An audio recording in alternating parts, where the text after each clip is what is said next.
আমাদের বাড়ির পাশেই একটা ছোট ডোবা আছে।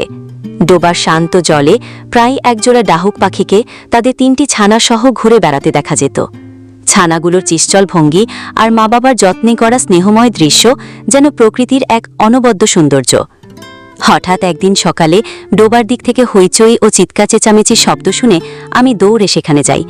গিয়ে দেখি একটা ডাহুক ছানাকে একটি সাপ জড়িয়ে ধরেছে। মা বাবা ডাহুক প্রাণপণে ছানাটিকে বাঁচাতে চেষ্টা করছে। তাদের আর্ত চিৎকারে চারপাশের নিস্তব্ধতা যেন ভেঙে পড়েছে। আমি দ্রুত লাঠি হাতে সাপটিকে ভয় দেখিয়ে তাড়িয়ে দিই এবং আহত ছানাটিকে তুলে আনি। ছানাটি বেশ দুর্বল ছিল।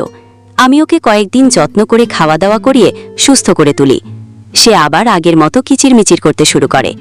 কয়েকদিন পর ছানাটি যখন পুরোপুরি সুস্থ হলো, তখন আমি তাকে আবার সেই ডোবায় ছেড়ে দিই, তার মা বাবা ও ভাই বোনদের কাছে। সেদিন তাদের মিলনের দৃশ্য দেখে আমার মনটা ভরে গিয়েছিল। এই ছোট্ট জীবটিকে বাঁচাতে পেরে আমি সত্যিই আনন্দিত হয়েছিলাম। প্রকৃতির এই সৌন্দর্য আর প্রাণের টান যেন আমাকে আরও বেশি ভালোবাসতে শিখিয়েছে চারপাশের জীবনকে।